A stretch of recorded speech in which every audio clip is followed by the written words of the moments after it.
Good to project. All right. Hi, everybody. My name's Graham Matthews, and as you know, I run Empowered STEM. Empowered STEM is an A-level course provider, and we provide A-level courses in biology, chemistry, physics, and maths for those students who want to enroll in medical, dental, veterinary, financial, and engineering programs at the chosen university in the UK. So today, I wanted to come in and I wanted to talk about how reflection techniques can help your teen improve their results. So, parents, it normally goes like this: your teen takes a test in A level maths or A level science, and they come in and they're looking at the result they got on the paper, and then they move on. They file it into the filing system, which may be a 3-ring binder, or it may be the back of a notebook is just in there. There's no pause. There's no learning taking place. There's no adjustment to what they're doing.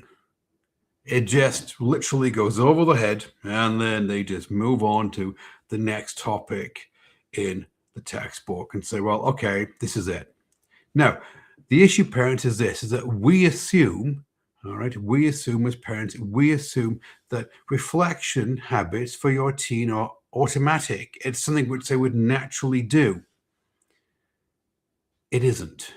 And without these reflection habits, the effort that they're putting in to their coursework, to the A-level maths and the A-level science, it doesn't compound. This is the core problem that teens have. Is that teens are really good at looking busy.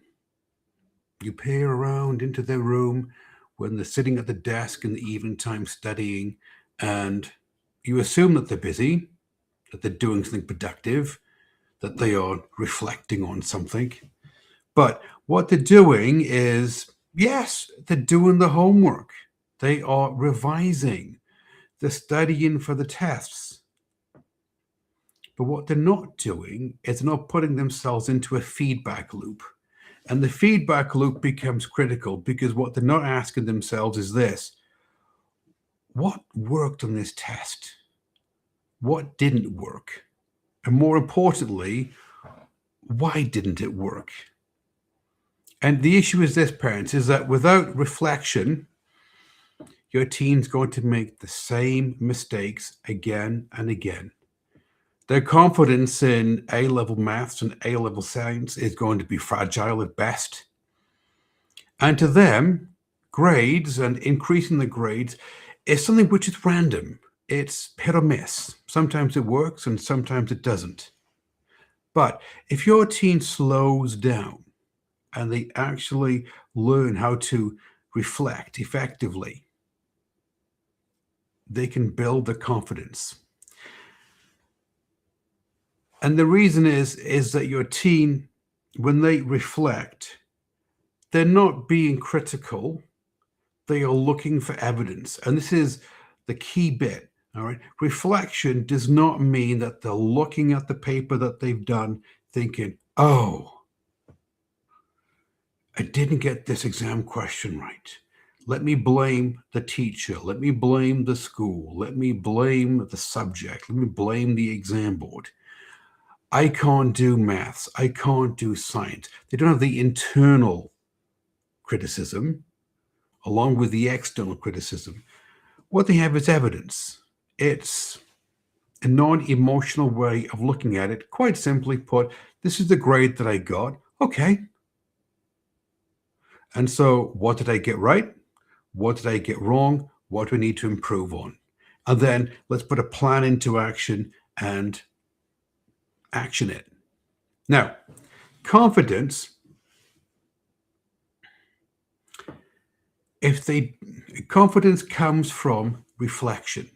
If your teen learns how to reflect effectively on a piece of feedback, it will build their confidence. It isn't reassurance.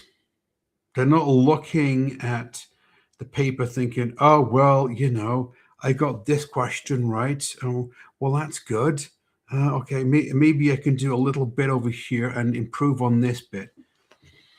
They're not looking for reassurance of what they did right. They're not looking for reassurance of what they did wrong. What they're looking for is that they're looking for a cause and effect linkage. I got this grade on this question in A-level chemistry. I got 4 out of 6 on one of the 6 markers. Right. Why?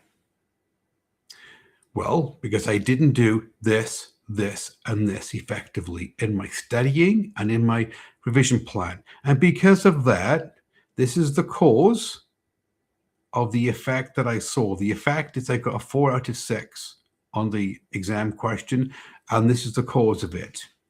Now, if they can reflect like this, they can then put a change into place. They can say, well, next time I'm going to study slightly differently. I'm going to revise slightly differently. And this change, I can now track it. This change is going to lead into this result. And all of a sudden, it becomes rather mathematical, doesn't it? It becomes rather scientific. Because what they're not doing is that they're not guessing at anything.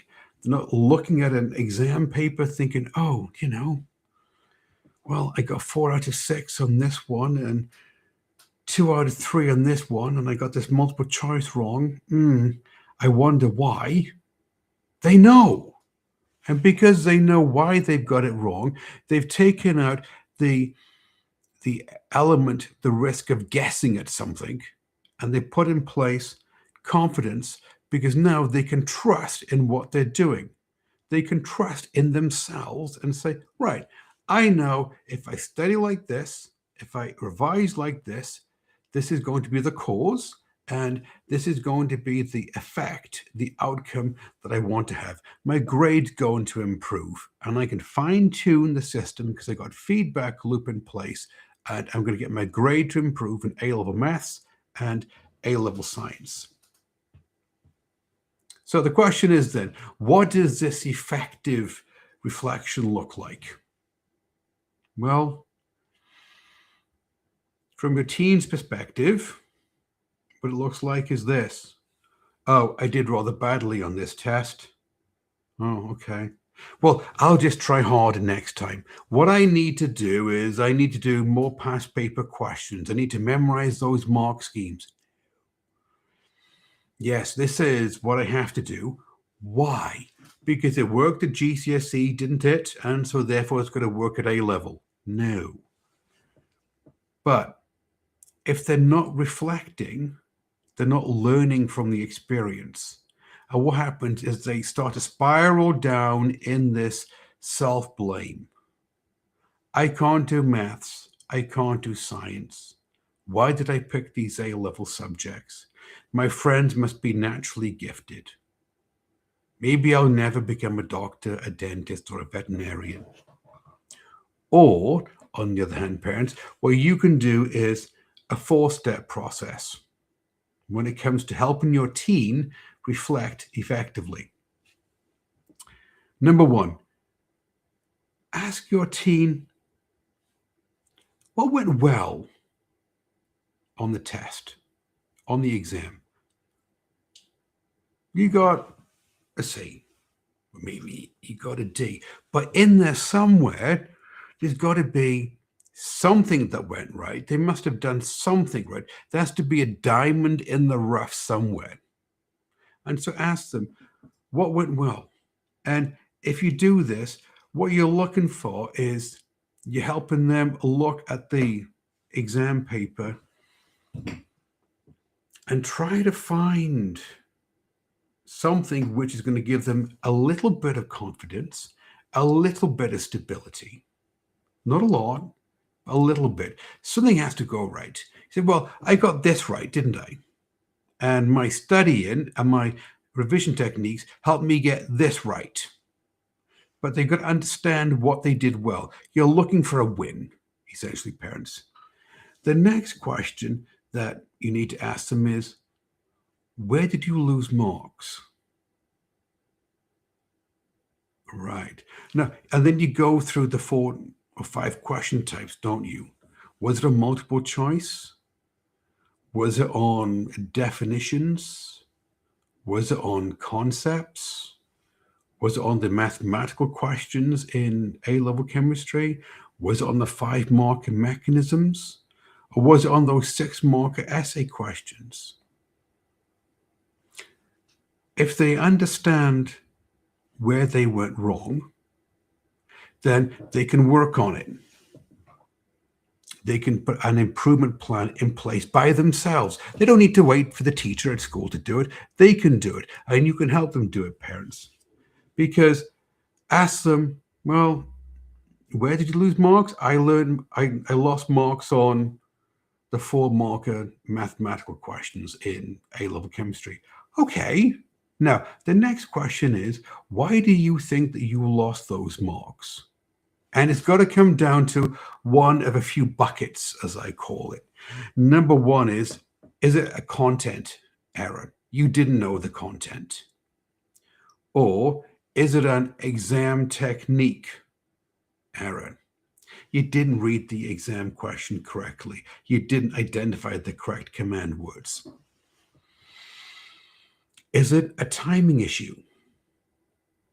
Did you just run out of time on the exam because you weren't processing the information quickly enough? Or was it a pressure issue, a mindset issue? On the exam, you just completely spaced out when you walked into the exam hall, or the teacher gave you the test at school. Now, third one then is they need to look at their behavior and the result that they got from that. Now, this is a cause and effect model. Look at their behavior and look at the result. And so if they got a C, if they got a D, maybe an E or a U, ask them, walk me through your behavior. How exactly did you study? How exactly did you revise for this one, for this test? Did you have a study plan for the week with all your subjects mapped out? All the topics mapped out? Did you know what you was doing in your study hour or your revision block of time each day? Were you consistent in your effort? As in every night you stuck religiously to the schedule? Or was it you kind of waited until the last minute because you ran out of time and then, well, you pulled an all-nighter hoping for the best? How exactly did you revise? Were you doing passive revision, as in rereading notes, copying notes over, rereading the textbook, highlighting, memorizing mark schemes, hoping that that question would come up on the test? Or were you actively revising, writing blurt diagrams, answering exam questions under time conditions with the answer key covered up, and then going back into the notes and after you marked it and see if it was actually, the content was actually explained well in your notes? The fourth one is they need to set themselves a target. What's the one change that you're going to do next time? Not 10 changes, just one. Let's not overload them. And what you're causing them to do is you're causing them to see insight. Now, they are autonomous individuals, and so they need to see the insight. They need to say, right, I got this result because I didn't have a schedule plan mapped out for the week. I was kind of winging it. I waited until the last minute, and then there was too much information for my mind to absorb. And this is the reason why I didn't do too well in this test, because I had chemistry and biology and maths that week. Because if they can gain insight into what they did right and what they did wrong, then they can put an action plan together. And an action plan coupled with the feedback loop is going to make the grade increase. It also gives them clarity. It helps them understand quite clearly why they got the grade that they did. There is no rumination involved. There's no emotional aspect. There's no external blaming of the school, the teacher, the exam board, the subject, the fact that they've got 3, 4 A levels that they're taking. Now, parents, at Empowered STEM, we offer A-level courses, like I said at the beginning of this live stream, and they're based on the STEM Path method. The STEM Path method is our 4-step method for helping teens climb the grade ladder, as we call it, their journey to an A or an A star in A-level maths and A-level science. And so it closely mirrors what I've been talking about in this live stream. Because what it allows your teen to do is to reflect on the work that they did, and so they can put a plan together to get the result that they want. It highlights the cause-effect model that we've been talking about. It starts out with precision diagnosis. Precision diagnosis is this, is that it allows them to look at the homework, the tests, and their exams, and to see exactly where they went right and where they went wrong. There isn't any point in focusing on what you got right. And so, well, I'll just keep doing questions on this topic because it's easy. I understand this bit. You need to know what you got wrong, what you don't understand, so you can shore up the weaknesses. It also takes out the emotional element, the guesswork, the self-incrimination, the rumination, because it's just data on a page. This is what you know, and this is what you don't know in A-level maths and A-level science. Then we move on to conceptual clarity. And again, conceptual clarity for us means that your teen is taught the concepts at a really, really deep level. They really understand the core concepts in year 13, A-level maths and A-level science. And they can reflect on it. And they can say, right, I don't understand this topic. For example, I don't understand buffers in year 13 A-level chemistry. Okay, this then in the conceptual clarity section of the journey, this is the bit that now they need to work on this bit with us, and they need to shore up their lack of knowledge in this area. Strategic revision. Yes, we go beyond study planners, worksheets, everything else. What we do is we teach your teen how to study like an A-level student who would earn an A or an A star, and how to revise using the 6 principles of neuroscience like an A-level student who would earn an A or an A star would. And what we do is we help them see how to effectively study and revise in a way that works for them. Because it isn't one size fits all, is it? And the 4th bit is medical mindset. So after they've looked at the way that they study and the way that they revise, and they've tweaked it and they got this bit correct, the medical mindset becomes important, because the medical mindset is where we help your teen rewire the way that they think about A-level maths and A-level science. Because when you think about it, the only difference between an A and an A star student and a student who's got a C or a D is the A or the A star student has the medical mindset, as we call it. They have the behaviors, the beliefs, and the values of an A star student who is going to earn those grades at A level, and also do very well in the chosen university and be well on the way to becoming a doctor, a dentist, or a veterinarian. So, what exactly can you do then, parents, to help your teen learn how to reflect effectively on their work? How can you do this? How can you support them without pressurizing them, without becoming a nag? You know, as I call it, without becoming the referee who's in the game, on the field with them, handing out the red card, as compared to the coach on the sideline, helping them perform at their best? Well, first thing is, imagine two sides of a coin.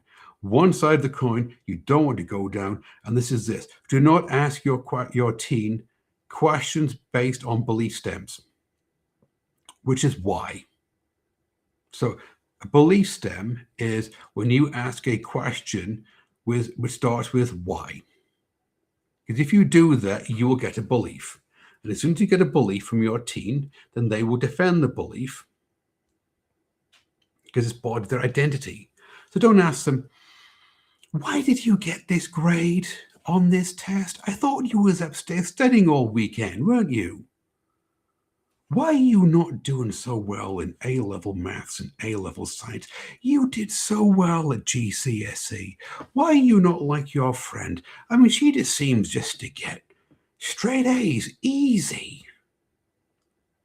Because if you do that, what you do is that you force your teen to retreat into what we call the circle of sameness, which means that now they're on the defensive. They go back into what they know what to do, which is GCSE, studying and revision techniques, and then they become defensive and they basically shut down. They hide behind a wall.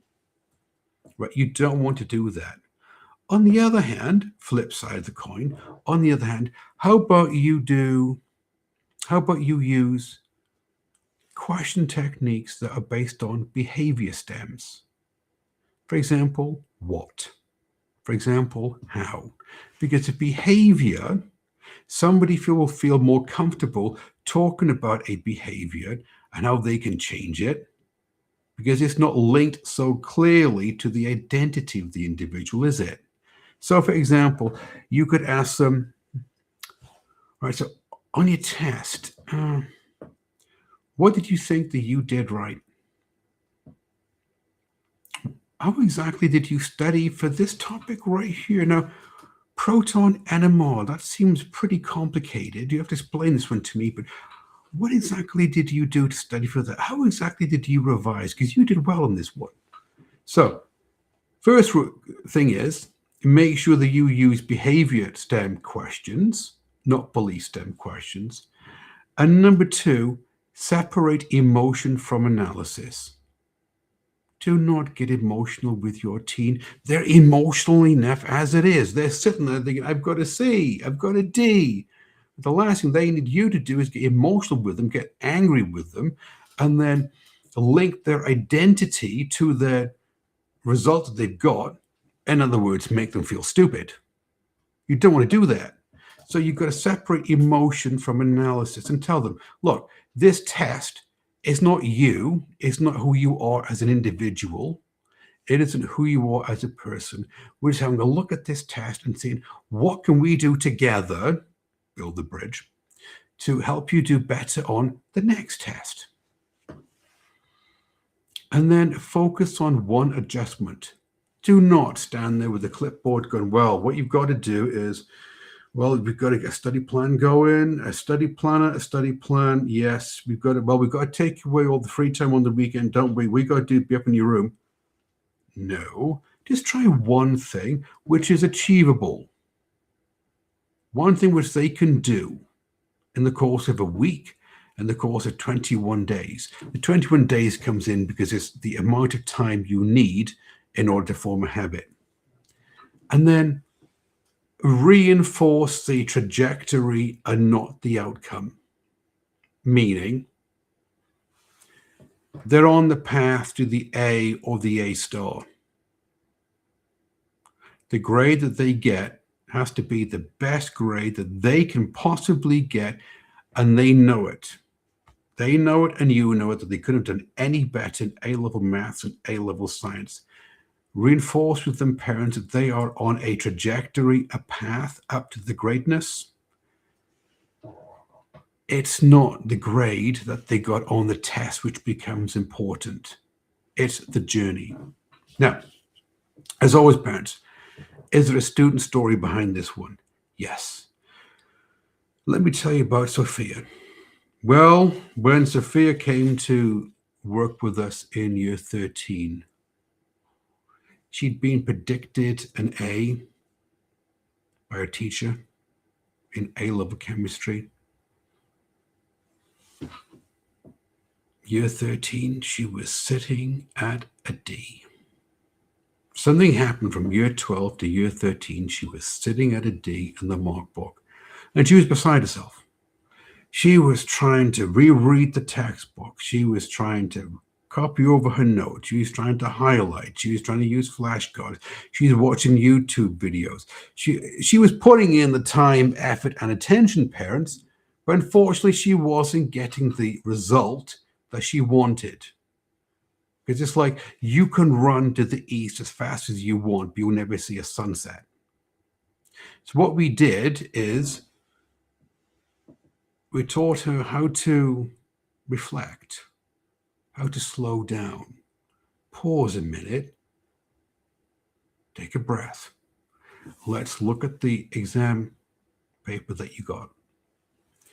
And we walked through the same exact pathway that I talked in this live stream. So we taught her how to look at the data that she could read on the paper, reflect on it, and say, this is her study skills, these are her revision strategies, and here's her mindset. This is what she knows for content. Here's her exam technique. And then we helped to put a plan together. And the plan included a feedback loop at the end of every test. We looked at it. We helped her see where she went right, where she went wrong, and how she could improve by improving one small action, one step at a time. At the end of year 13, parents, Sophia walked out of A-level chemistry with an A star. She enrolled in King's University, her top choice school, and she's studying to be a dentist. So she checked everything that she wanted to achieve in her A-levels because she learned how to slow down, pause, and reflect on the work that she was doing so she could make the macro changes needed. Now, let me answer a couple of questions, parents, because parents always ask me this one. Yes, but Graham, if my teen slows down, like you say, if they pause, if they reflect, isn't that going to slow the progress down? Because they're wasting time doing this when they could be doing more exam paper questions, reading more of a textbook, going over the homework. Let me assure you on something. Reflection doesn't slow progress. It accelerates it. And the reason is, and studies show this one, teens who reflect on their work, they improve faster because they can see the mistakes that they're making and the small macro changes that they need to make. They feel calmer because they have this growing sense of confidence. They begin to believe that they can study and that they can revise. And they build durable confidence. It isn't confidence which comes and goes like the stock market. One exam they do well, the other exam they don't do well. Because confidence, it isn't based on hope. Confidence is based on evidence.